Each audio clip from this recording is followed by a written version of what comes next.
Good evening, everyone, and welcome to Down with Jason and Anchor Watch. We're so excited to have you guys here.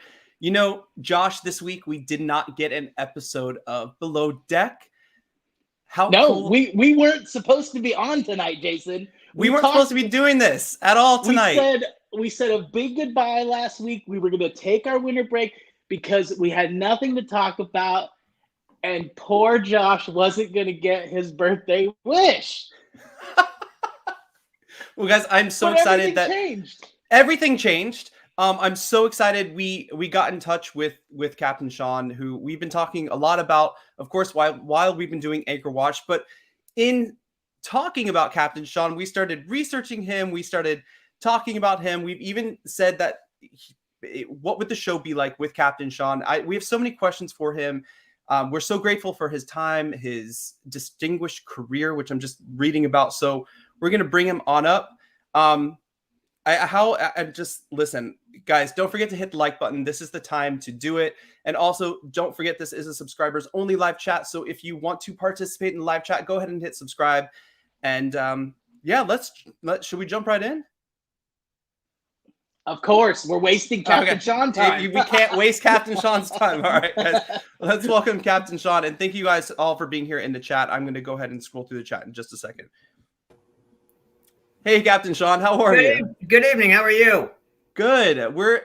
First of all, we're so excited to have you here. We're grateful for your time.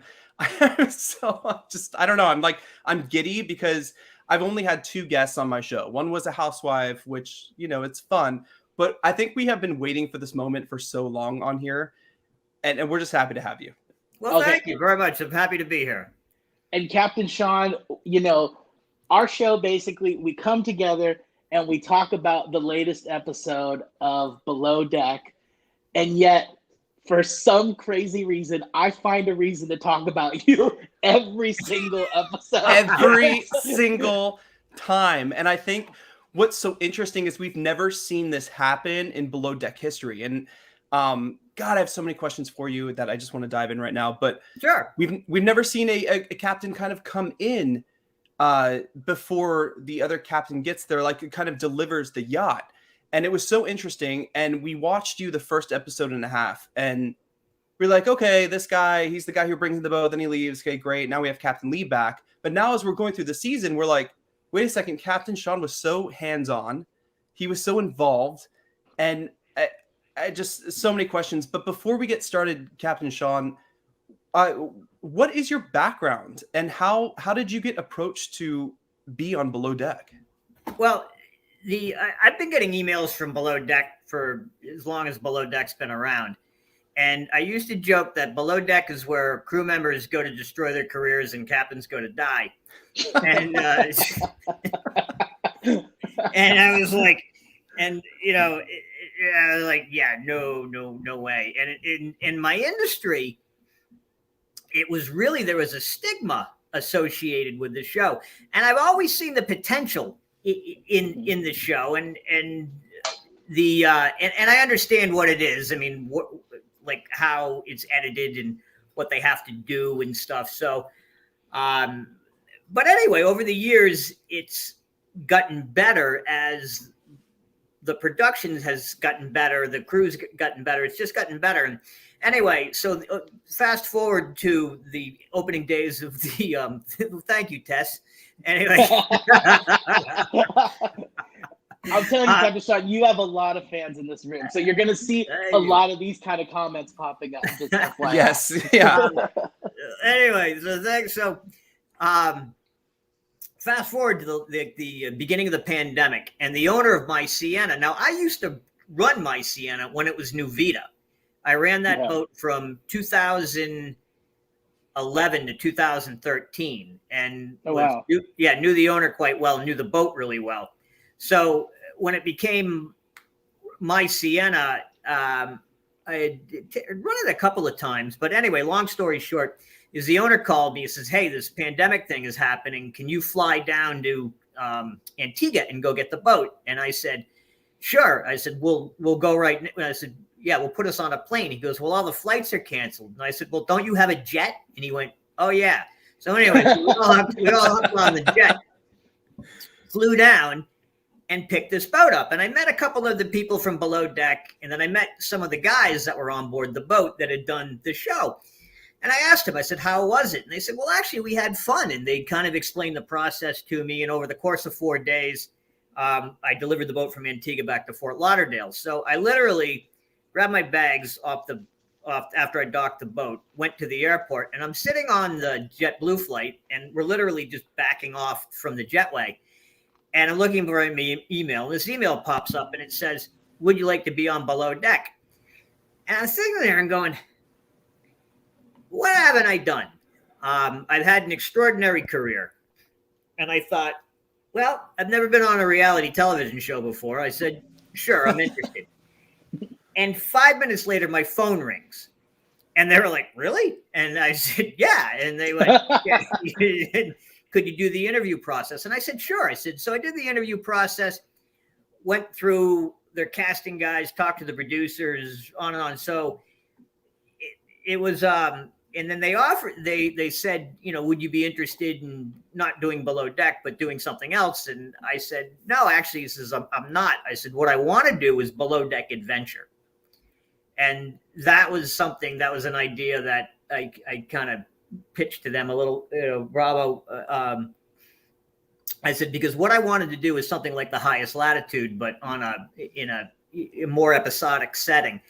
And they thought about that's, I guess we're still talking about that. I don't know where that is. But anyway, so fast forward to the next, when they were shooting season 9, someone had to bring my Sienna down to St. Kitts. So I had been running the boat over the Christmas season and doing some trips. And anyway, I took the boat down to St. Kitts, and that's where Lee got delayed because he had some medical issues and everything. And anyway, they said, do you want to fill in for Lee? And I said, absolutely. And that's when I jumped on board the boat and did my little episode and a half there. But it was fun. I had a good time. Well, yeah, I was gonna. Oh, sorry, Josh. Go ahead. No, well, for one, I wanted to share with the audience, like, you're going to hear us reference, and we're actually going to come back and talk about it because Jason and I have a lot of questions. But the Highest Latitude is a documentary that Captain Sean and a team did, and we'll link it. I think Jason already has it linked, possibly. It's linked in the description below. You have, Josh, go ahead. You've got to watch it. It's on YouTube. You've got to check it out.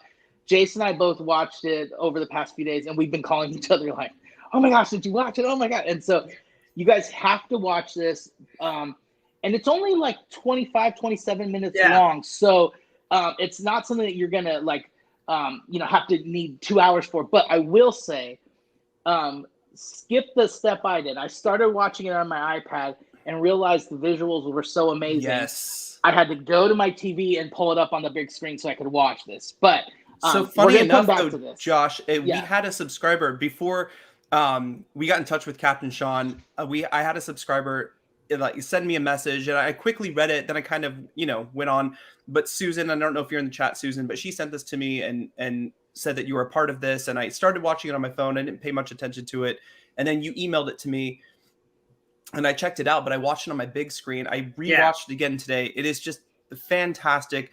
The little commentary that is there because it was necessary.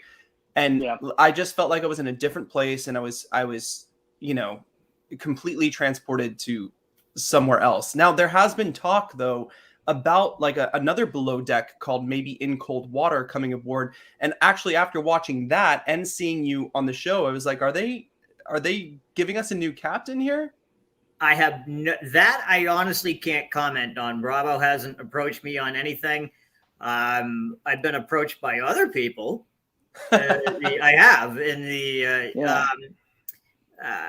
if I could do something with Bravo, I definitely would. They've got the resources and they've got the fan base for it. That would be an epic show. We'll see. We'll see what happens. We'll see what happens with that. I mean, so Captain Sean. Go ahead, Josh. Sorry. We're both so excited. I know we're talking over each other here. No, I was going to say Captain Sean because I want to before we leave what we were just talking about, I want to go back a little bit because I definitely want to talk about the Highest Latitude. But No, I can really empathize with what you were saying about that hesitation to do, reality TV in general at first. I had mentioned to you briefly before we came on the air that Jason and I, we met doing Cirque du Soleil. He and I, until we started our, real jobs, which I don't even know if you would call these kind of things real jobs, but until we stepped into this world, he and I were both on stage from, our whole adult careers. There's especially reality TV, and we've both been approached by different projects and stuff, and we had the same hesitation, because you're right. It's like you want to walk that careful balance, because some stuff gets super trashy and it's not about like the skills that you have and the job that you have. And that's why I can see why you decided to do Below Deck. It's the same reason why my wife and I started watching after Jason recommended, which is because we get to see real skilled people doing actual work in a field we don't know about. And that's super fascinating. And so, yeah, I can see why you decided to do Below Deck. And I will say, as probably your number one super fan, it would be cool to see you get to do, especially after watching Highest Latitude, like something like Below Deck Adventure or something, where you could take people to kind of untouched areas. I would love to see like your photography tied in. I would love to see a lot of that. Well, here's the thing. And I did a talk a couple of years ago in Holland. And it was, I was invited to speak at VRIPAC is a naval architecture company. They're the guys that actually built Latitude. And they invited me to speak because basically what we did with Latitude theoretically wasn't possible. It's not ice classed. It's not really quote unquote an expedition vessel. So how did we do it? Like naivety and stupidity. But anyway, we're like let's see if we can do it. But anyway, I gave a talk on like basically any vessel can be an expedition vessel as long as you see the world through that lens. And I truly believe that. Anyway, so I did this talk in Amsterdam it was the first time I gave this particular talk, and I sucked. So if you go watch that video, I watch it and I cringe. I just freaking awful. I'm much more of an extemporaneous speaker, and I was using cards and I mixed the cards up, and anyway, I blew it. But so the next night I had to do another talk called The Perfect Customer Journey. And this is something that I'm passionate about and I talk about. And most people, and I used to joke that in this industry, it's not like we're curing cancer.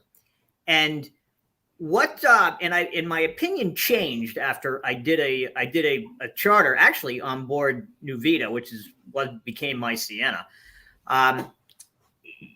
And we had this Russian guy came on board, and he was solid and gray and gruff and stuff. And about 2 days into the charter, I asked him, I said, is there anything, we're doing wrong, or is there anything that you want to see? And he goes, no, he says, I have a lot on my mind. I might have to lay off 20,000 employees when I go back. And it really, really wore on him because he didn't want to do it because he realized these 20,000 people were going to lose their job. Well, anyway, we continued to do our job. We killed it. And we did this amazing, amazing charter. We had music guys come in. We set up his sons were into Call of Duty. So we had a big airsoft battle on board the boat. Cool. Every day we killed it on that charter. And by the end of the trip, he was tan, he was relaxed, he was laughing, he was having a good time. And he comes up to the pilot house and he's hanging out and he goes, I think I figured out a way to keep those 20,000 people employed. And I realized that just by doing our job at a level of excellence and by giving him this amazing vacation, we de-escalated the stress within his body that he was able to think clearly. Yes. Now, that's what Disney's predicated on. Is that's what you guys do at Cirque du Soleil. I mean, people come in there and I've seen Cirque du Soleil. You guys are amazing. I think it's some of the best shows I've ever seen. I remember the first time I saw it on HBO, I was just blown away. And every time I've seen Cirque du Soleil, for whatever those time that I'm in there. And that's what good art or good performance should do. It just, it takes you out of yourself and puts you somewhere else that you can, when you leave, hopefully you make better decisions. And I think that's the crux of real art. But anyway, but when you do that to the 1% of the 1%, you affect things on a global level. Yes. So we're not necessarily curing cancer of the body, but you're curing cancer of the soul. And you do that to someone with that type of power and that type of influence and reach, then you've done something amazing. And what I want to do in doing like adventure show or doing a show in the Arctic or going to is to take these same people, these rich, affluent people that are going to charter these vessels, and take them to environmentally sensitive areas and show them polar bears and show them this is that's what I think in the Highest Latitude. We did it in a real subtle way. We didn't jam it down someone's throat. We said, this is a dead polar bear. Polar bears need sea ice. And then we left it at that. And that's what I want to do.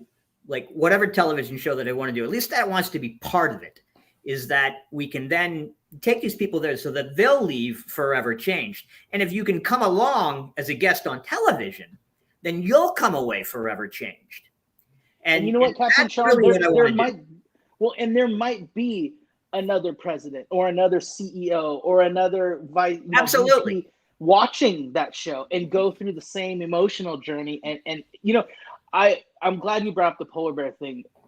It was so, with how subtly you guys touched on it, it actually was so impactful, because as soon as he said the comment of the polar bears, they need the ice to fish and to hunt the walrus.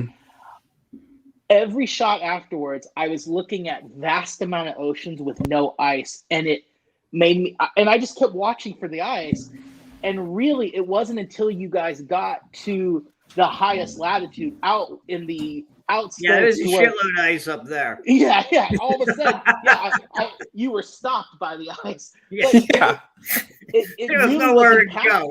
Yeah. It was super impactful to go, oh my gosh, he had to go to the outskirts of life to find this ice that was super. Yeah, great shot, Jason. I'm glad you have that. There's so many great, and guys, we're talking about the Highest Latitude, which was this amazing film that Captain Sean was a part of. It was amazing to watch. It felt like we were there. But the images you get from it. I have a question about the Highest Latitude. So was there a charter happening and somebody on the charter happened to like film this while you guys were doing it? No. Or was the goal of this charter to make this film? No, what was amazing was that the film, all props to Shelton Dupreez. He was my first officer. And Shelton, bar none, best first officer I've ever had. Just outstanding. And now he's a captain on another boat going. He's in the Galapagos filming stuff. And whoa. And what we did for the highest, when we first did the Northwest Passage in 2014, we were the 216th boat in history ever to do that.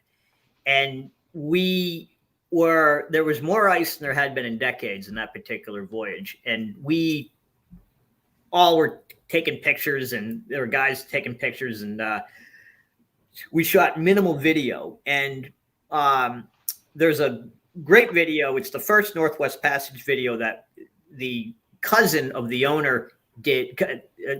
The owner of the vessel is Anil Thadani. His cousin Ravi, his son, took these pictures and a little bit of video and made this wonderful little movie. And I'll send it to you. They'll send that one to you guys. It's really good. And it's actually in some respects my favorite, because we had minimal amounts of footage, but it told a great story. Mm-hmm. And that set the standard. That was something like, oh, we got to repeat that. So when we went through the Northwest Passage again, which we were the 9th boat in history ever to do that, going both ways in consecutive years, we put together, our photo game was better. We put together another movie, and that was Shelton's first movie.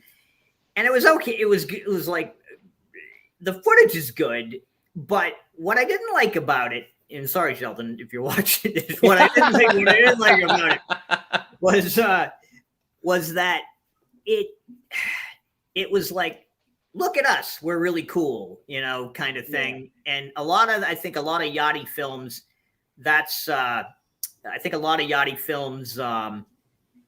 what it looks like. It's like, look how cool we are. And whereas the Highest Latitude, it's like, it was, come along with us on this journey. And that's what I think the popularity of Cousteau was. Cousteau was like, you felt like you wanted to go on those trips with him. And then they did fun stuff too. And I think that was part of the appeal.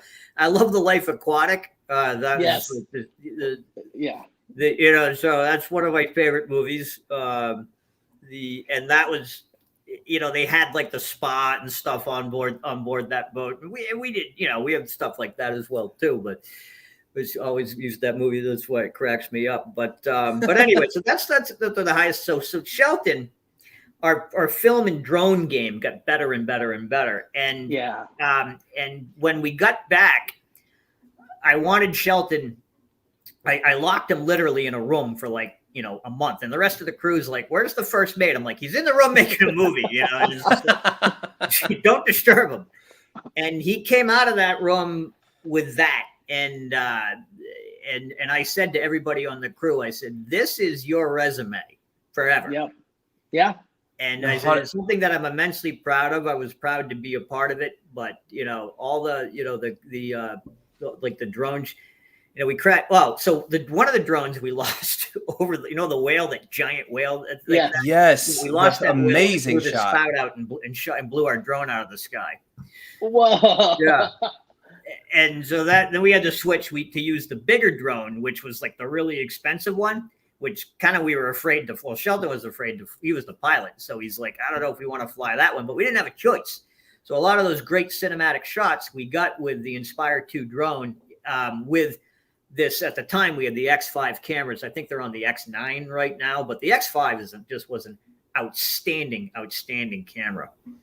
There's altitude on one of the opening shots where it's showing like a peninsula where he was fishing. Yeah. And I was like, how the hell did he get that high? It looked super high. Yeah. And I have friends that do drone, for a living, actually do drone photography. And I was like, did they shoot a rocket up? Did he get one of those little rockets and shoot it up with a camera? It was so high. I was blown away by that. Yeah. That was amazing. That was an amazing hike. Yeah. That was super fantastic. It was awesome to see you in there. This was just such, I mean, I don't even know how to describe it. It was definitely art for sure.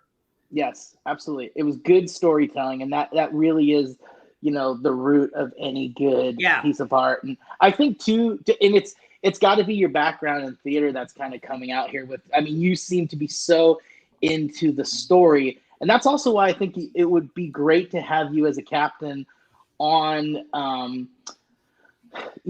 a show, and maybe a special kind of below deck, like you said, like a below deck adventure, or Jason has heard about this cold water, and as soon as we watched that, I was like, oh, Captain Sean is they like, this is the guy. He's doing it. Like, we assumed you were going to come on today and say, oh yeah, guys, it's coming out next year or something, and I'm the captain. Of course, like, it made sense. So no, it was before. I want to get your opinions on some of the below deck stuff, but also at the same time, when I was watching Highest Latitude, there were so many things I could think of. First of all, Josh, you and I have only been internationally together in 2 countries, and that's Sweden and Norway. So that was nice to see in Highest Latitude. But how many days was this? Like, how long was this expedition? Mm-hmm. And at one point, I think Josh and I were on the phone today. We're like, where did they get gas? Like, how much gas? How long can he how go much fuel do you have? Yeah, we fueled on that trip. The boat had an approximate range of about 3,800 miles, but an effective range of 2,800 miles. And after 2,800 miles, we got so light with fuel that the handling characteristics of the boat change. So 2,500, 2,200 miles is about where I'd like to fuel up. The first time we went through the Northwest Passage, we had to get to this place called Cambridge Bay. And there was one point where we went through an area called the Bellet Strait, which bar none was one of the hairiest bodies of water I've ever been through. But anyway, once we passed it through the Bellet Strait, it all iced in behind us. We had nothing but Cambridge Bay in front of us. We had to get there, otherwise we were going to run out of fuel. And that was when we actually had to go through. We had this ice pilot on board with us, this guy Patrick Toomey, who had been the captain of every Canadian icebreaker that Canada ever had. And he, it's funny, I called him, I said, do you want to do the trip? And he goes, sure. I said, is there anything I should do in preparation? He says, yeah, read Ice Navigation in Canadian Waters. And I says, actually, I have. It's an excellent book. It's really well written. He goes, good, I wrote it. And I knew I found the right guy. But we went through, once we got through the Bellet Strait, we had to actually, one of the areas, it was completely iced in. We weren't getting through there. It was just too much heavy ice. So we had to go south and go through Admonton. And for those of you who don't know, Admonton was the original guy that discovered the Northwest Passage. And we took Admonton's route that even he hadn't been through. And the only chart I had was this chart from like 1930. Oh, wow. And we had to get to Cambridge Bay, and eventually we did make it to Cambridge Bay. We were able to fuel up and then continue on with the rest of the trip.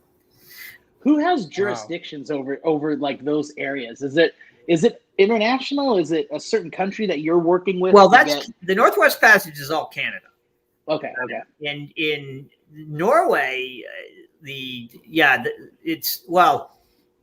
can we find Captain Sean on Tinder? You're getting a lot. I have so many questions for you, especially from the live chat. I know. Norway is basically it's anything where the country is. That's who's kind of in charge of it. But when we were so high up, that's all international waters. Wow. And is it true? Sorry, where was the place where you guys were anchored down with the waterfalls? That was in Norway, right? That was Garrett. Yeah, that was Norway. That was Geiranger Falls. Just brilliant. I sat there and I was like awestruck when watching that. Yeah, that was a beautiful shot. That was a beautiful, huge waterfall. I mean, that was a lot of altitude. Well, just right now, while I have Joe's question up, I wanted to ask you this too, because you sent me some material to read over, and I'm like, I can't get through this enough. Like, I love reading the stuff you sent me. I really do. But I know you have over 30 years experience in this industry, which is incredible. And that you've been through Northwest Passage, North Pole, North and South Pacific, Atlantic, Mediterranean, Baltic, Indian Ocean, and Southeast Asia. So that you pretty much have covered the globe when it comes to what I guess oceanic travel. But what is your preferred area? Where do you like to? I guess sail is not the right word, but I guess it depends on what I'm doing. There's areas in the South Pacific, which obviously are spectacular. I spent a lot of time in Vanuatu. I'm actually a member. I wonder if Nixon's watching tonight. Actually, you might get a bunch of people from Vanuatu might be watching. But Nixon is he was the son of a chief called Chief Nelson, and on this island called Meagher in this little village Ansanvari. Anyway, Nixon's a dear friend of mine, and I am an official member of the Ansanvari tribe. I can actually go and live there if I want. That's cool. To. Wow. But that stuff would be how do you express South Pacific? Yeah, that's special. That's but the Arctic, I gotta say, is something really special. And polar bears are amazing. And icebergs, you never get sick of looking at ice. You just don't. They're really amazing. Solomon Islands are great. New Zealand is wonderful. The New England I like, and then the Bahamas are good too. Caribbean is no disrespect to the people there or the locations, but it's probably my least favorite. Well, I feel like every time we go to the Caribbean here, because I live in South Florida, so yeah, I'd rather go to the Bahamas. Yeah, right. Yeah, exactly. Yeah. Which is like 45 minutes. It's like right there. You're like, yeah, there it is. Yeah. It's really close. I was also reading through your stuff, and I love this quote. My goal is to wildly exceed expectations. Yeah. And I felt like when we saw you on Below Deck, and our viewers and the fans of Below Deck saw you, you were very involved with everything on the boat, whether it was how the gym should be set up, or where the pillows should be placed, or you even left the ship to go, on the beach to organize things. About that. Yeah. Talk to us. When you're like, he shouldn't be leaving the ship, and I was like, the fuck do you know about boats? Anyway, I know I go out on a boat every Saturday that I don't drive, and I probably drink too much. Anyway, go on. Okay, we get back. No, to that. but what is the ideal situation for what is the typical day for a captain on a charter? Is there a typical day? And do you have to oversee everything like that? Because we watch Captain Lee, who kind of gives control to the rest of his crew. We watch on Below Deck Mediterranean, we watch Captain Sandy, who is very, very, she's very micromanaged in a good way, but she micromanages a lot of what happens on the ship. Well, what is your style? The complaint that I'm a micromanager is a bit unfounded. And I thought about this, and I was like, "Am I?" Because I see this, I go, "Am I a micromanager?" Was Steve Jobs a micromanager? But he built the iPhone, So anyway, exactly. But here's my thing: it's what you witnessed were the projects that I had ownership of, and so I wasn't micromanaging someone else's project. You were watching me manage my own projects. Mm-hmm. And there's a difference. There was 100 other jobs that were happening on board that boat that I had nothing to do with, because I trusted my crew to get them done, and they were capable of doing that. And so I'm not going to jump in and just say, "Oh yeah, you're holding the chamois wrong." But what I will do is I'll go in and say, "There's a better way to do this. You might want to look at that." I have a thing is if I'm working in your department, I'm not happy. Because I don't want to be working. I honestly really have no desire to be working in your department. On Latitude, what was great was, and it didn't start off like this. Well, actually, that was Latitude was just an exceptional crew. It was like from soup to nuts.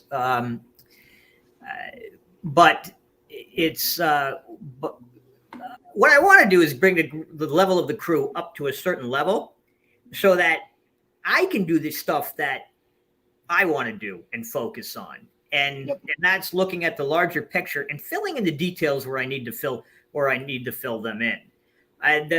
Like this crew on board my Sienna for this season, they were fine. I had good raw material to work with. I really did. But they were inexperienced. Heather was not a bad chief stew. She just didn't have a lot of experience, and that's all right. And I can forgive that. The only one that was actually seasoned, Rachel, was like, I wouldn't have gone into Rachel's kitchen and told her to do anything. Rachel's someone that Adam and I have known for a while. She's done an interview with Adam the very first season. Rachel, she's in our live chat sometimes too, by the way. Yeah. She always jumps on. She's such a fun person. I love watching her. But like, what did you think though? Just because now that we're watching things unfold on the show. I don't know. Do you watch the show currently? I've been keeping up a little. Actually, I watched all your reviews of the show because I got this link. It's like, you got to check these guys out. And I watched it. It said like, "Go Team Sean," and I was like, "What?" And then I'm like, "I love these guys." And then I watched the first episode you did, and I was like, "Yeah, yeah." No, listen. I knew I've ate my own shit so many times doing YouTube. No. I used to bag on this housewife who had a tequila, and then all of a sudden she showed up on my live for an hour and tasted tequila with me and schooled me. So I'm glad that we have you here to school us. And it's like, but I'll tell you where this is. So this is where there's this. I have this woman who follows me on Instagram, and she's from Michigan. She's a model, and she lives in China, married to a Chinese guy, and she posts panda photos. Anyway, so, and I was like, I don't know whether she found me because she liked my wildlife photos or whatever, but anyway, so a couple times we chatted, and then no prompting from me, it was where the worm turned was she on that chat said, hey, you need to check out his Instagram. And that's where you, Josh, goes, all right, I'll do this. And you go, Excitement Factory. And you're like, Excitement Factory? Ha, ha, ha. And then, but I watched your face. And then you're scrolling through it. And you're like, and you're quiet. And then all of a sudden you're like, And I'm like, got ya. And listen. Yeah. Excitement Factory I have been so excited for this since we have talked. So you won this like completely because there wasn't any winning. I get where it comes from. Like I honestly like, and after watching Highest Latitude and everything, I got so excited. I'm so excited to talk to you now, get to know more about you, to get to know more about your projects and everything. It has just been, awesome to watch. Well, thank you. Yeah. So anyway, so what else? We got I think one question I saw there was does going through the Arctic affect the ice? Or I didn't catch that. Was I have a question too. When you get there, when do you know when to when did you know when to stop? Does the water just stop you, or the ice just stop you from going any further? No, so that was like in the Highest Latitude. I wanted, my friend Christoph had actually gone up there, and I wanted to beat him, so I knew that I had to get a little past him.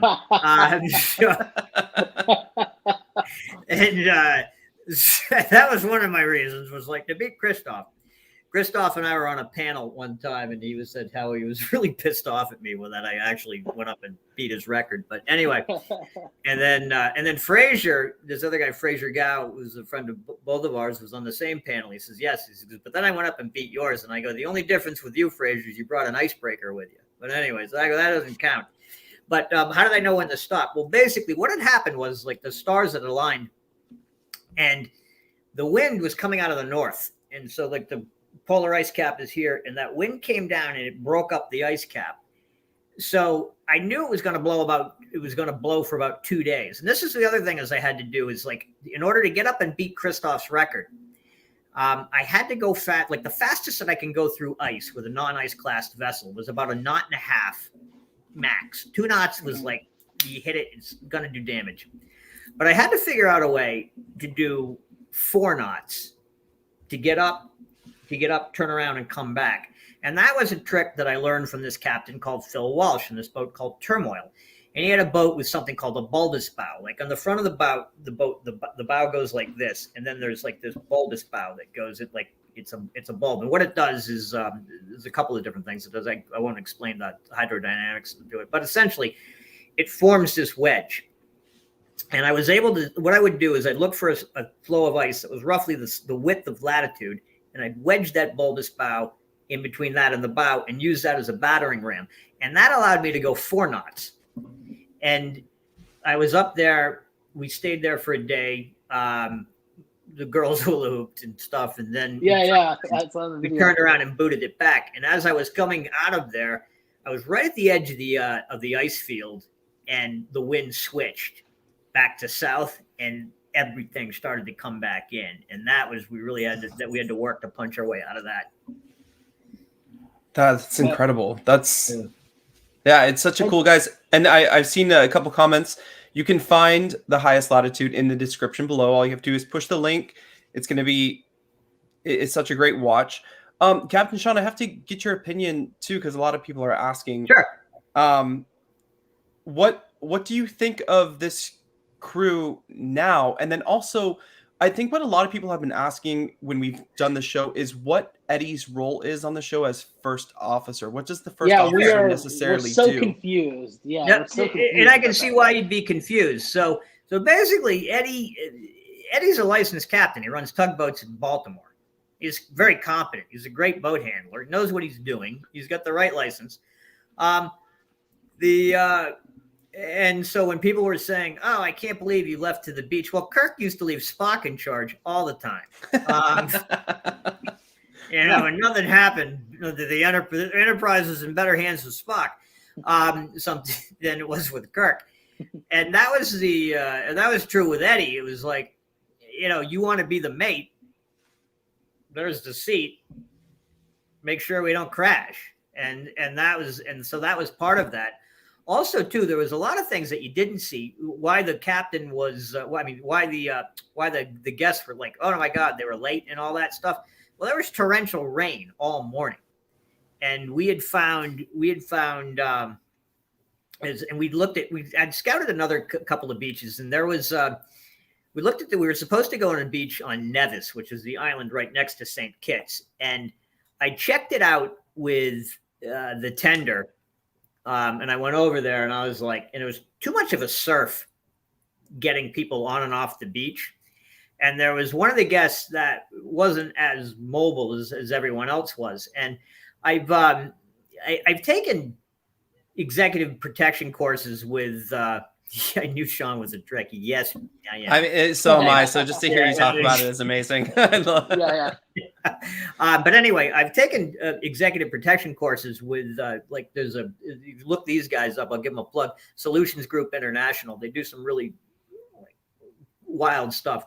Some of the best instructors in the business. But anyway, one of the things that they teach you is that you never allow the principal to be killed, harmed, or finally, and sometimes most important, is embarrassed.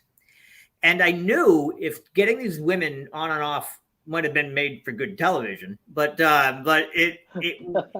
would have been embarrassed just by tumbling off in the surf. And I wasn't going to do that to them. So I needed to find a location that we could safely offload them. And then someplace that they would be comfortable. And that's where we found like this abandoned, like kind of beach bar thing. And it was like, I remember Eddie went and I found that and was scouting out. And it was like, rain coming sideways and we're huddled under like this thing. And he goes, "What do you think?" And I go, "Well, I think we can make this work." I go, "But we got to really get creative about it." And so we went back to the boat, and it was kind of windy at the time. And we had a bunch of the guys were like, had to chamois down the boat because it was soaking wet. And we're trying to get stuff out and umbrellas up. And the deck crew was really behind, and they needed Eddie to help them. And so that's what I said, I'll set up the beach. And so I grabbed Jake because Jake actually is a landscape architect as well. Oh, and so, wow. Yeah, and he had some good ideas. He was creative, and you didn't see, you only saw like little bits and pieces of that setup. But Jake and I went down there and literally with like zip ties, some lines, some stuff, we freaking made this. What they wanted was like a Nikki Beach kind of thing. And then we kept firing in like, I would get surfboards and then, the paddle boards and then like little swim gear and stuff. And we wanted to take them swimming. And I think I had Raina take them swimming in that whole area. But they had a great time on that beach. And it really transformed itself. But we really put that together like last minute and just made it up as we went along. And Jake was a big, you only saw me telling Jake move the table, which he didn't put the table in the right spot. Well, that brings up kind of a question for me too. What was your experience filming? And then if you've seen the show too, like what did they, because Bravo is very tricky when it comes to other shows. Sometimes they change the narrative to fit kind of what they want. But was it your experience filming the same as it was portrayed on the show? They really Cortland Cox is the executive producer, and Lauren Sim. I mean, they want to make a reality television show. I was given no prompts, absolutely nothing, and as far as I saw, no one else was. Occasionally, they'd be like, "Hey, can you say that again so we can get better audio?" And that was the extent of it. But and they're like, "Okay." But the cameras are invisible. I mean, they really are. I mean, the camera people, the sound people, the production people, I filmed for a lot of, like on Latitude, we filmed all the time. We had editorial control. But anyway, I was used to the cameras, so it really didn't bother me. being being that good question from Joe Mendoza. We'll get back to that. But anyway, anyway, we'll I completely lost my train of thought. But the hell was I just talking about? So you were saying that they did a fair job of yes. So Bravo did a fair job. Now, when they edited me, it was I knew it. I saw that picture of me. I'm like, oh my God, I look like a freaking villain. And I knew they were, and I'm like, they portrayed me as the villain. I knew it. And that's okay. It's, but and I got to give it to Bravo, is they put enough breadcrumbs in there. They're like some Northwest Passage stuff, Eddie's comment about like the man does know how to set up a beach, all these other things they needed that they'd put in there. I was like, okay, I knew what they had to do to move the story along. But they put enough of me in there that I was like, I appreciated it. Yeah. And I thought, and my strategy from day one, and this is, I've curated a social media presence. I curate's the wrong word. It's an honest representation, but I've represented myself in such a way on social media that I knew if anyone took the time to just go look, they would find the narrative underneath the obvious narrative. And that's kind of what I was getting to too, because I was wondering if they were trying to like portray it a certain way, because they have a story to tell too, of course, in this reality, show. But at the same time, I think it's like great that you were on there, because we've not only like you have really made us excited just to talk to you tonight, but also to get to know you and some of your projects you have done before. Now, Joe Mendoza had a couple questions, and I wanted to know if you could answer just a couple of them, if it was possible. But let me just. I'm looking at one right now. I'm looking at what is Captain Sean's take on a yacht crew taking medication on off hours that is not formally disclosed to the captain prior to getting off? So I guess you're referring to Hannah on Below Deck, but that's an iffy one. What about, okay, this is something I'm really curious about, because it was brought up here. Why the engineering team isn't shown on Below Deck versus the chief stew? Is it not that exciting of a job? Or because we know there's an engineering team, right? Is there one or two other people who also were on the... We had two engineers. You see them real briefly in the beginning. We have a first mate, like he had fairly big license, and then you had so John was on board too, and then you have the two engineers that are on board as well, and they're the way that my Sienna, while she's underway, you need a manned engine room, so it's basically just kind of the guy sitting in a chair like. It's not very exciting. Or he's like in the engine room where you can't hear anything. So, and they're the only characters that they can't really cast. Everywhere we were all there because they could cast those characters because they're not, even though they're involved in the safety of the boat and the service of the boat. They're not. If shit really hits the fan, it's like we're gonna move them out of the way. Eddie would be very competent. I mean, Eddie's trained as well as anybody is in firefighting and safety and all that stuff. Yeah, it's great. And I had another question too, just because of what we see and we don't see. What do they look for when they cast people? Because I know the industry is very big. Josh and I compare it all the time to the circus, because when we were in Cirque du Soleil, we're a whole bunch of different people from all over the world with different disciplines and different talents, like coming together to make something happen. And that's why I think we love the show so much. Below Deck, it is one of the highest rated shows on Bravo, if not the highest rated show. And I think that's because everyone loves to watch, not only hospitality, but also everyone loves a good train wreck. Yeah, loves a good train wreck, but also a yacht, that the opulence that it provides, and just the experience and watching people pull off basically a show, and when shit goes wrong, the show must go on. So that's what we enjoy watching. But is there a certain personality type, or is there something when it comes to casting that you think they like? And also, overall, who is your favorite person in this current cast, if you had to choose? I liked them all. I thought Eddie was competent. He was good. He was good. He was good to work with. I think Jake was good. Fraser was good. I like Wes. I like Ray. Raina wasn't bad either. The Heather. Yeah, it was good raw material. There was no reason why it imploded.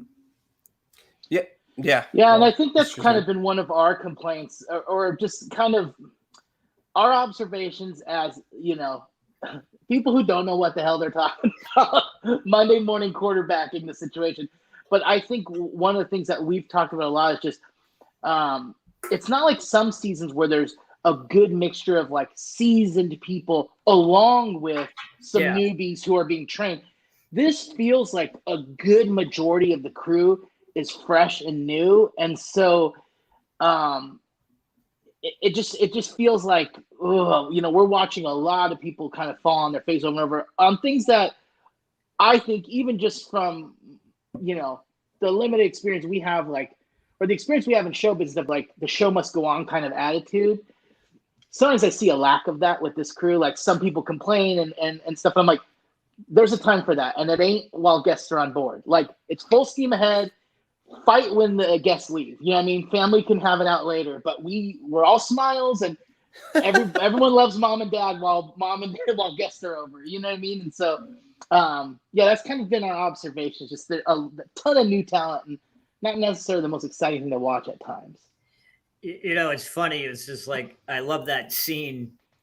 You guys, I know you guys have seen All That Jazz. Yeah, of course. Like, Roy Scheider, and he's like, and that's what I feel like in the morning. And like in the mirror, I go, "It's showtime, folks." Yeah.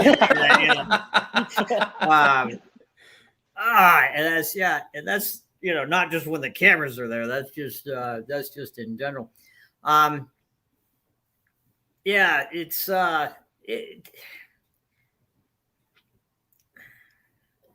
it's like the the show must go on there, and the lack of it doesn't, it's like, again, the raw material was good. They just needed direction. No, 100%. And as soon as a certain level is reached and a standard is there, it's like, okay, then I can go off and do other things. But it's got to be, you got to bring everybody up to that particular standard first. Kevin, Sean, you don't have to mention anybody, but has there, in what you've seen of this season, has anybody reached a point where you thought, I would have let him or her go? Like, this is like, we're hitting too low of a level here. I don't have time for this. Or has everybody been at a level where you're like, I could have worked with him or her? You know what I mean? Like, I'm just curious. And I'm not asking you to throw anybody under the bus or anything. Every single one of those crew could have worked. Sometimes you got to make an example. There's like one of my favorite. I walked on board a boat one time. This is a similar situation, just new crew, new charter. Chief Stew and the chef sucked, and the wife, the principal's wife, or she wasn't really the principal, was complaining, and I knew I had to let the Chief Stew go, and so I fired her like in the Bahamas. And the chef, I was kind of like, I was maybe work with him, and he goes, and he says, so you fired my girlfriend? And I said, yeah. And he goes, well, who's, if she goes, I go. And I go, well, no one holds a gun to my head. And he goes, who's going to cook? And I go, I am. Now I have 4 days of Michelin star chef cuisine in me. That's it, just 4. And then to the second stew, I just went, you're the Chief Stew. And as soon as we removed them, just got them off the frickin' boat, like, things clicked. And it's not genius management. It goes back to like a video you read, Sun Tzu, the Art of War. It's got one of my favorite management lessons in there. And Sun Tzu, I'm going to give you the short version. Sun Tzu comes back from a war, and the emperor goes, he's like, Jesus, I can't believe you won that battle. He says, well, gee, thanks. He says, boy, he goes, it's like you can make any group of people into an army. And Sun Tzu said, I can, if I have complete control. And the emperor says, well, I'll bet you can't. And he goes, I'll take that bet. So anyway, he points to his 200 concubines, and Sun Tzu goes, the emperor says, make those into an army. He goes, sure. Goes over to his lieutenant. 5 minutes later, they come in, they dump a big pile of armor on the floor and a bunch of spears. And he says, which one's your favorite? And the emperor says, that one. He goes, which one's your second favorite? He goes, that one. He goes, okay. So he goes up to the favorite one. He says, you're in charge. What I want you to do is have the girls put on that armor and line up like those soldiers over there. And he walks and he goes to the girl that was second. He goes, and you're second in command. 15 minutes goes by. They're laughing, giggling. They're not taking it seriously. And then Sun Tzu nods to his lieutenant, who walks over, grabs her by the hair, and chops her head off. And then Sun Tzu walks out to the girl who is second in command and goes, what I want you to do is have the girls put on that armor and line up like my soldiers over there. And he turns to the girl to her right and goes, and you're second in command. And that's it. And that's where, like, I don't have to crack a whip. I don't have to swing an axe, but I can swing an axe. And if you're impeding the process, just remove you. It's just simple. Yeah. So that's sort of how you can handle it. Like, if you, so on board the boat, again, it's like I didn't work with them enough, but there was enough good material there that I don't think I would have had to have done that, unless someone did something really stupid. But that, and also we need them to do things stupid because we need the show too. Well, yes, that's true. That work hard, play hard mentality. It would be a very boring show. Yeah. That work hard, play hard mentality. I don't think so. I think the crew on Latitude, the crazy shit that went on behind, like all this stuff was like, or on this other boat, Blue Gold, that I was on, like, which is one of my favorite boats. I gotta say, there's a question there from and that was my question too, because I saw that you were also on the Ohana, which was also featured on Below Deck as well. That was my most successful charter vessel, but my favorite boats were definitely Latitude and Blue Gold. But the craziness that happened below deck on those boats were so all right, one quick story. So on Latitude, we had this second engineer. We were in the shipyard at the beginning. We first putting the crew together, and I had like this, one of my favorite chief stews, Haley, and I had this chef Tiffany, and so it was like Tiffany and Haley, their characters there. So anyway, we had this second engineer that we were trying out. We'll call her Karen. So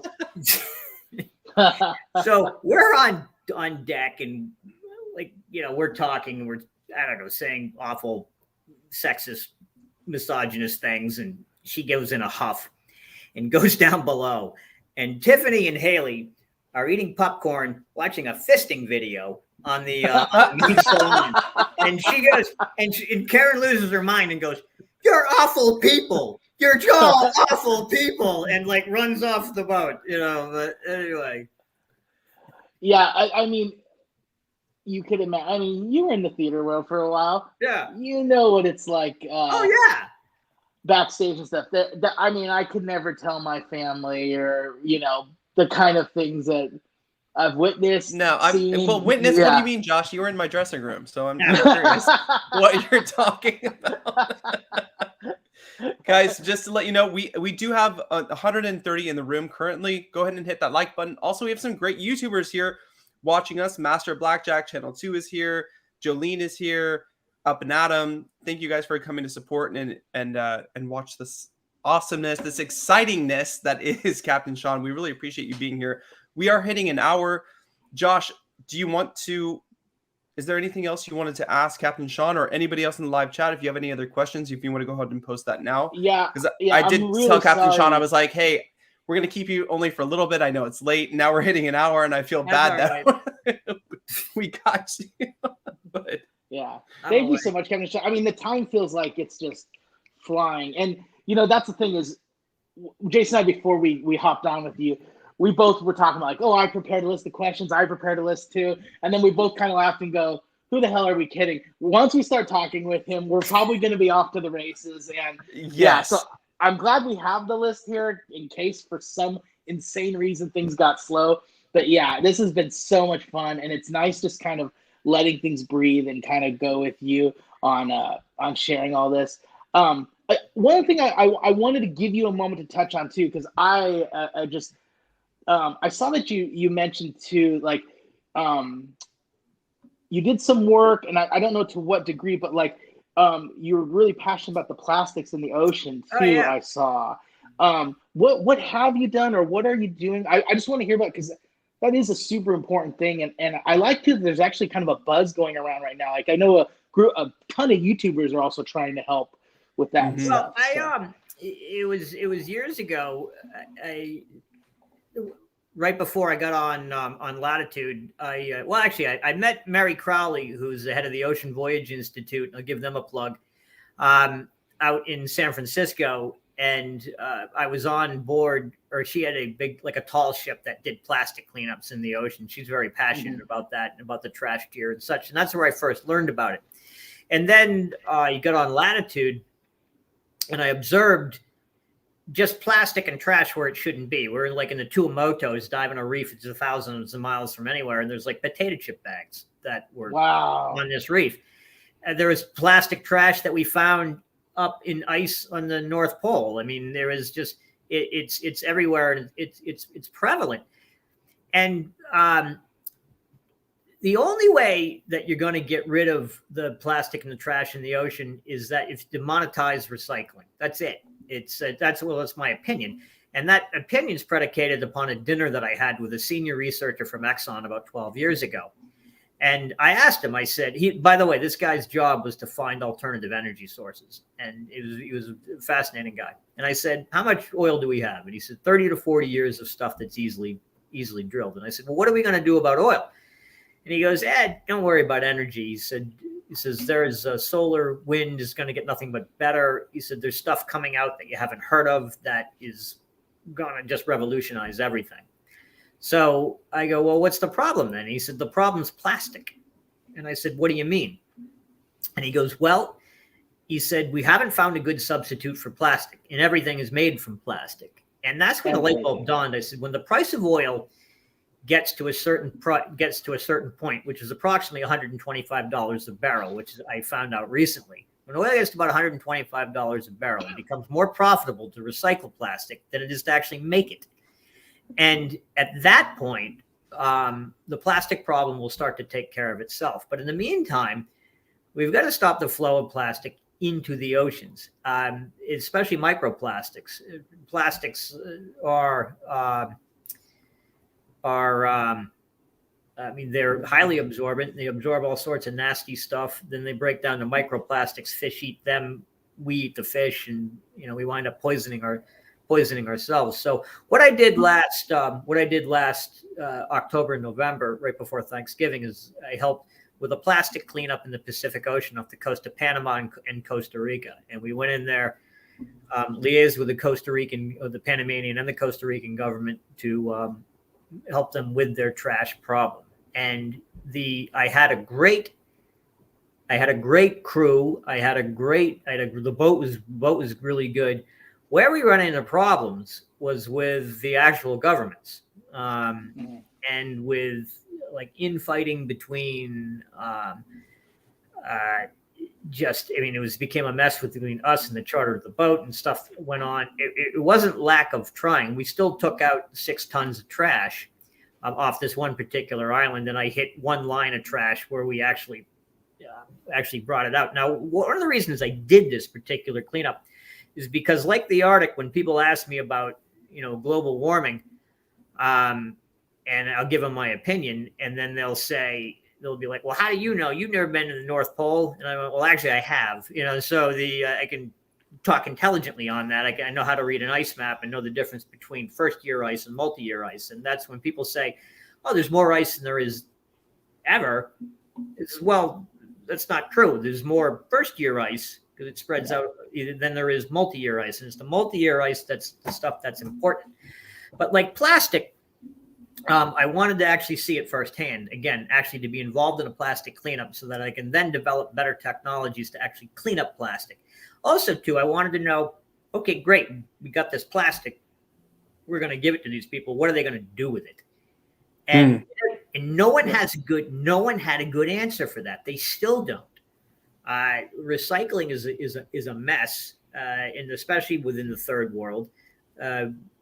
Even in the US, I mean, a lot of the stuff that we can't recycle, we ship off to anywhere we can just to dump it, thinking that it's not going to be our problem, but it is. So that's why I wanted to actually do it, and I did it, and I'm glad I did do it. Like the guys, that one big company that went out and took in, I think they took in 60 tons of trash or something from the trash tier. They had a big net, like a big purse seine that they sucked it all into. I was like, okay, great, but how much fuel did you burn to do that? Yeah. I was like, and even we burned quite a bit of fuel to do what we did, but we, and it was like, we kind of were like, they're like, all right, well, let's just play the hand that we're dealt. We have, and these are the boats that we happen to have. And hopefully we would inspire people within the country to go do it. At one point we went into the harbor in Balboa, just in a little boat, and cleaned up a corner of the harbor, and people came out and clapped. Wow. And I'm like, great, you want to get in the boat and help us? You know what I mean? Maybe not throw that cup, like clap and throw that cup in the water. But so anyway, that's why I did the plastic cleanups that I do, and that's something that I'm passionate about. Yeah, that's amazing. Me as well, Captain. A really good friend of mine, he works at NASA JPL, and he's an environmental scientist.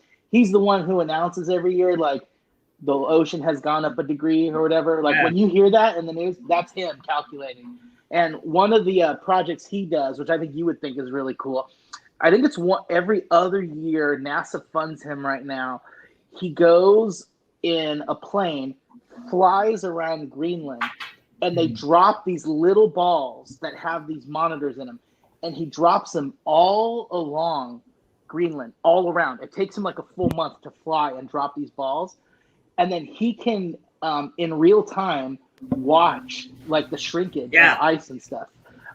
It's really fascinating. It seems like something that would be you would find really particularly interesting. It's funny. I'm the marine and military advisor for a company called Engineered Fluids, as well as another company called Flow Lab that has a bunch of really, really cool tech that there's other stuff that I do as well too. I'm also involved in designing the interface for what's going to be the largest fossil fuel free boat sail yacht ever built. It's about 220 feet long. It's solar wind and power. I'm not just a pretty face. I feel like I might be after talking to you. So, Captain Sean, do you have? I was curious, like when you get asked to captain specifically stuff, do you have a go-to crew that you like always work with or try to work with? Like, is there the Captain Sean team that gets called in? Yes, I have different tiers. Okay. And they're specialty guys. My current go-to guy, well, Shelly's off doing stuff. Shelton and Cliffy always have a spot with me, and Haley too. I'd work with them anytime. But they're all off doing different careers right now, and then doing very well. And I think that's the greatest compliment to any manager, is that when the people that work with you go off and do something incredible. Or have a career, and then you've done a great job. So, but then I got my other tier of like kind of following the phone call down, and I got specialty guys. I got one captain, Alex. I'll give him a shout out. Alex is my Southie thug, And and I brought him with me when we actually picked up my Sienna for the very first time on the jet, because I didn't know what I was walking into, and there was some crew drama that was like the engineer didn't want to go and stuff, and so I brought Alex with me. If I needed someone to beat the shit out of someone, Alex was my boy. Alex would friggin' throw down in a heartbeat. He goes, there's this one guy that was bashing me on Facebook for going on below deck, another captain, and Alex was like, I'll beat the fuck out of you. You know what I mean? Like, I was like, I didn't say anything. He was like, and he meant it. You know, it was like, I'm like, don't say that. Anyway. How big is your crew? Like when you were taking the ship from Fort Lauderdale down for filming, like this season, how many do you actually have on the ship with you? Well, there's a thing called the minimum safe manning requirement. And on my Sienna, it's 8 people. So I think we had 9 on there. It wasn't a full crew. Wow, that's more than I imagined. I if you told me 4, I'd be like, oh, okay. Like I did not. No, you gotta, because you have to maintain. There's like a watch schedule. So like as you're underway 24/7, it's the watch schedule goes 8 to 12, 12 to 4, 4 to 8. So you need minimum 3 guys that can do the bridge thing, but then you actually need 2 people on the bridge, and then the engine room has to be constantly manned. So you need 2 engineers that can man that as well. Gotcha. And then you gotta have someone cook, and then a couple people in the interior just to relieve us up on the bridge, or just keep, the ship's a living organism. Just because there's no people on there doesn't mean that there's no work getting done. Hey, by the way, Captain Sean, what do you think of the name of our show, Anchor Watch? Was that good? Okay, cool. Yeah. Yeah, it made me think of it when you said there's got to be someone watching around the clock. I was like, funny. This is like Josh and I, this is the show we like to watch. My fiance, he does a lot of big Bravo stuff and Housewives and interviews. And I'm like, well, I like Below Deck. Below Deck is one of the highest rated, or if not the highest rated. I think it carries Bravo in ratings. But did you have any, compared to when you thought that Below Deck is where captains go to whatever and crew die. Do you have a different opinion of that now? Only because, for us, I do. I think the show's matured. Well, one captain actually did die a month ago. Yeah. But no, I think the show is come a long way.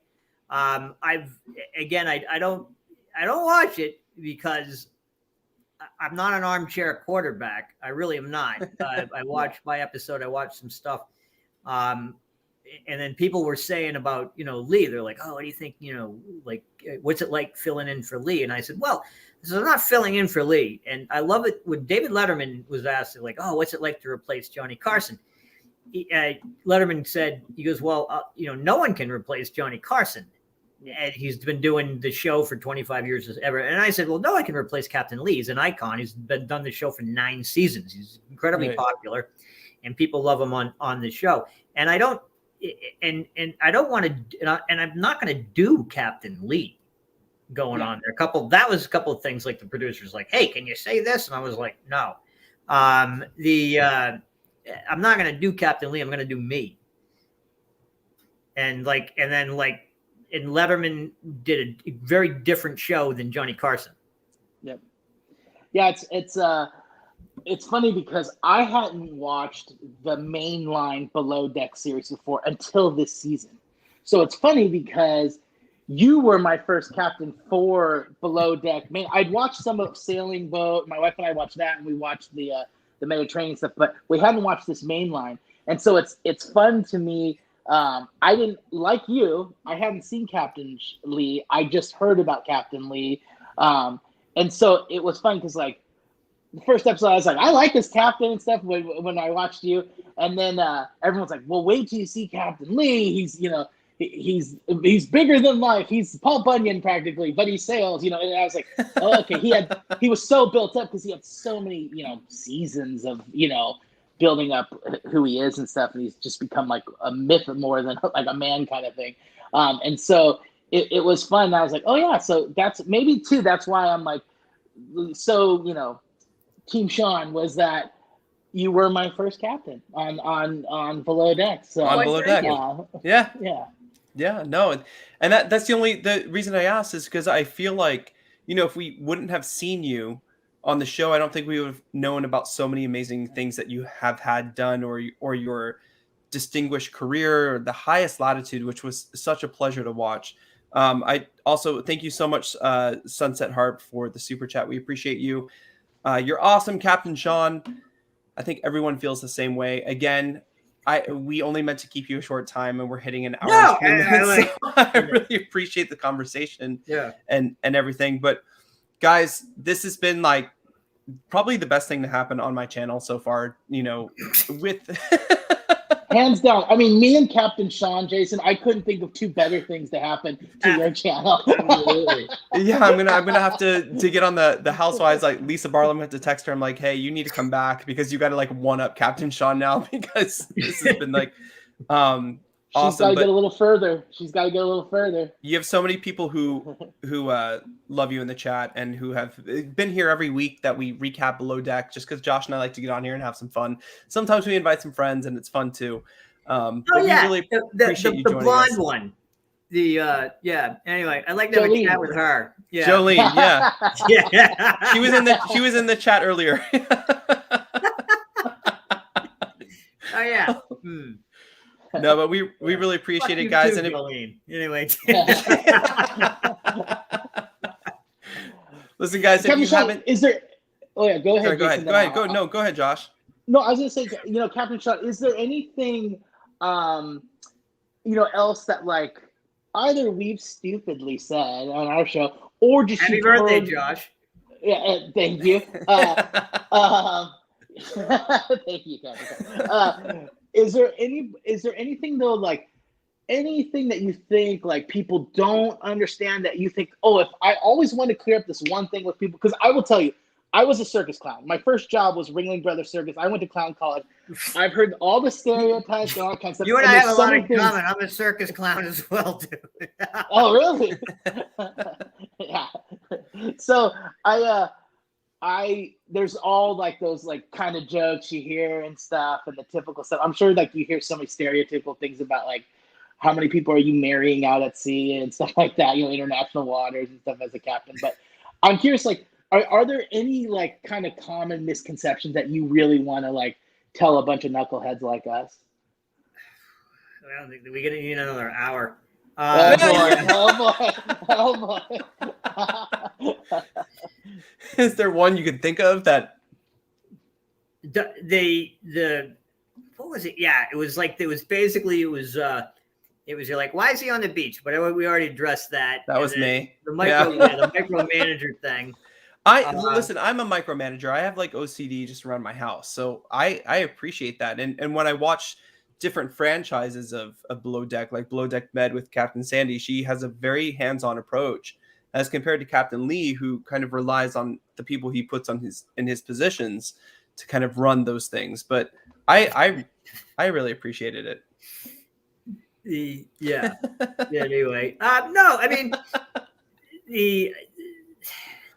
that's a tough one. I wasn't really watching. Maybe I'll go back and watch some other episodes and just it'll be like, yeah, you might want to rethink that. But I mean, bottom line is, it's like you're seeing a sliver of a 24-hour day or 2 days, and the editors at the producers of Bravo. Have you ever encountered pirates? Great question. We'll get back. That's actually something I would really be interested to hear. I know. I'm doing a talk on pirates in a month or so. The short answer is no. I haven't personally encountered pirates, but I've been extremely careful about how we handle that. The easiest thing is because I get a lot of clients or owners will say like, hey, should we have guns on board the boat? And I go, well, do you intend to send a crew to have them properly trained in how to use them? And then they're like, well, what's that going to cost? And I was like, is it going to cost like $10,000 per crew member to like really, imagine Jake and Fraser like all decked out, No. Yeah. Anyway, but so I said, you're really putting their lives and your lives in jeopardy. I said the best way to handle pirates is to vary your routine and to not look like a mark. And it's the same thing as you're walking down the street in Manhattan. If you look like a sheep, you're going to get sheared. And the same is true with, like, if you're in waters that are in areas that are piratey, then you don't want to look like you're going to be an easy mark. And that's the best. That type of camouflage is the best way to work. Now, there's two types of pirates. There's organized crime pirates, and you hope you get, if you're pirated, you hope you get those guys, because they're professional. They're going to come on board, they're going to steal your stuff or whatever, and then they're going to leave. And then the other type of pirates that are these are the ones you don't want to get, are the guys that are robbing you for food, and they're real poverty stricken, and they're just there to get what they can and leave. And those are the ones that the women on board are going to get raped, people are going to get killed, and those they're just going to throw the bodies overboard. And those are the types that you don't want to run into, and that you have to be very careful about. And that's how Peter Blake, the New Zealand sailor in Brazil, when pirates came on board, and he pulled a gun on him, and they just lit him up because he wasn't trained to use it. So I'd imagine, Captain Sean, would it be safe to say that those kind of pirates they're impoverished and stuff, so partially just keeping a good distance, like they can't even get to you if you can keep out enough, kind of out of range? No, it's basically like a friend of mine got pirated in Brazil, and they were in a really nice anchorage, and every day at 5:00 they went into the bar on the beach, and on the fourth day they came back to the boat and found, like, the rest of the crew, the 2 or 3 crew members there, being held at knife point. Jeez. And then the owner was like, well, okay, whatever you want. And they're like, we want money. And he's like, gave them the combination to the safe. They opened the safe, and there's like a couple of grand in there. And then the funny thing was, they opened his desk and dumped it out. And there was a bunch of bank envelopes, and each bank envelope had 10 grand in it. Oh. They didn't know to look. Oh, yeah. And then they stole some food and some money, and that was it. And they were lucky that that's all that happened.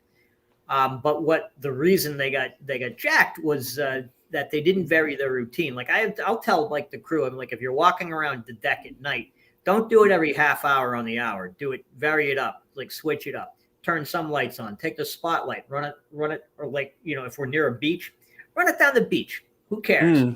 At least they know that somebody's watching. And that's all it takes, is just that you don't look like a mark. And that's how you really avoid getting pirated. That's very interesting. That was amazing to learn about, because I think we always think about that too. We see these shows on TV where there's pirates and things that are happening, and that's a very real thing. I mean, we hear about it down here in South Florida too. Yeah, and even just going to the Bahamas. So yeah, I mean, again, it's like like Venezuela is really bad. You don't want to go there. Bahamas are okay. Bahamas are just going to steal your tender. Like, they're like petty thieves. They're not violent for the most part. They're smart enough to realize that dead tourists are bad for business, and that they will find you. I actually got a tender stolen one time in Fiji. Our little one got stolen, and I was pissed. And then I was walking off the back of the boat, and I threw the keys to go into the other boat, and they bounced off the windshield and went into the water. And I was like, God. And so, so then I had to go get the other keys and then go into shore. I went to the cops, and I said, I'll give you. I said, put up a $500 Fijian dollar reward for the boat. Well, anyway, got a phone call the next morning at 6 a.m. It's like, we have your boat. And I was like, okay. And so I went in, met the police, and the police were like, yeah, here's your boat. And the chief of police says, okay, do I get the reward? And I said, sure. And he goes, can you make it 1,000? And I said, no. I said, I can make it 400. And he said, and he goes, well, how do we know that's your tender? And I go, well, how do you know that's your shirt? And he's like, okay, you can, have it. He gave us, and basically the cops knew who stole it, and they just went out beat the shit out of them, and then got my tender back, and then tried to shake me down as well too. And then they realized, or it was the cop's cousin who went and got yeah, exactly. It could have been, yeah. That's funny. Yeah, that's so funny. This is awesome, Captain Sean. I mean, we're talking about pirates. I did not expect us to be. We're talking about so much cool stuff. Okay, selfishly, do you fish? I have a 4-year-old. He and I have been getting into fishing. Okay. Do you get to fish much when you're out there, or is that? Yeah. That's really cool. I was thinking that when I saw one of the shots on the documentary, that he's standing out in a really cool spot, and he's casting. That was cool. Yes. That was Rob. So Rob was, and this is the other thing. I've got to giving a talk to a bunch of special needs people on the 7th. And it coincides with the book that I'm writing called The Explorer in All of Us. And I truly believe that whether you're a doctor or whatever, anyone can be an explorer. And you don't have to do what I do. And you don't even have to be, doesn't matter if you're handicapped or not. It's like it's more of a spirit. Like the interesting quick aside, the founder of Gund Teddy Bears had awful rheumatoid arthritis, and she became at the time the richest woman in Germany. And like basically the father just gave her a sewing kit and was like, yeah, she's gonna be handicapped her whole life, and she started making little bears, and the rest, as they say, is history. But I truly believe that a lot of people that deserve a chance. And so Rob, who you saw fishing in that, he was my engineer. He's Dutch. And when I hired him, it was interesting. I was interviewing him, and he was really despondent. And I looked at him and I said, "What's wrong?" And he goes, "Well, I think my career's over." And I go, "What do you mean?" He says, "Well, I just got a physical that says I'm colorblind and deaf." And I said, "Well, were you a good engineer up until this morning?" And he goes, "Well, yeah." And he says, "But I don't think anyone will hire me." And I said, "Well, well, tell you what, come down with me and I'll see how you do." And so I brought him the engineer, handed him a wrench, and told Cliff, I'm like, "Here's your second engineer, see how he does." And he did great. And we'd ask him to be like, which wire should we cut? And it was always the gray one. But anyway, we worked around that. How we worked around that is actually, I found this little lens thing, and it was for colorblind people that could use this at night to see different running lights. Well, it also worked that he could see different colors for the wires as well, too. That's so we were awesome. fine. And then the deaf thing wasn't too bad. So, so he it's like that was the other thing. It was like crew is like Haley was incredibly, like, she was dyslexic and became a commercial pilot. There was Cliffy had no formal training. He was a truck driver, and he became an engineer on a super yacht. It's like Shelton, I think barely graduated high school, and now he's a captain on board a boat and a drone photographer. It's like and there's like me, and I didn't graduate college. I've gone back to college. They've asked me to go speak, and I always chuckle at the college they freaking threw me out of, and I'm like, I'm back now. But anyway, and my point to all this is that like, no matter what cruise I have, and back to the favorite crew, is like I always try to look for, like, okay, how does this person fit in? And where can they fit in? And I always ask the question in every interview is, if you could be anything, what would you be?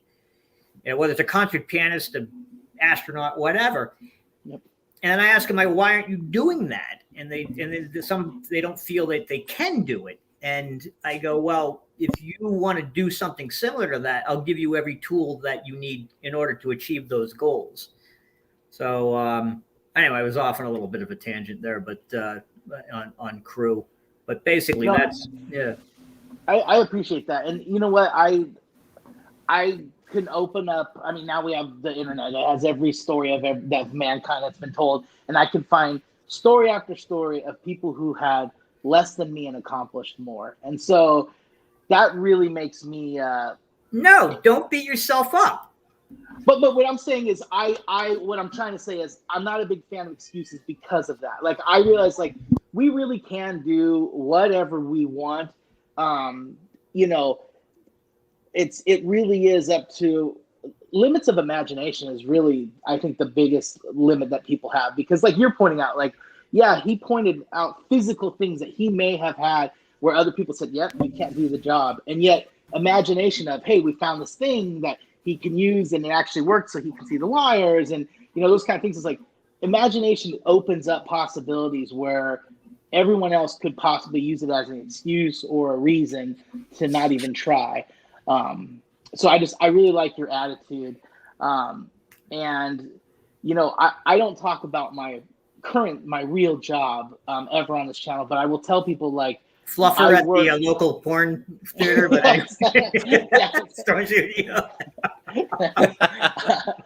only because I'm ambidextrous. No, okay, yeah.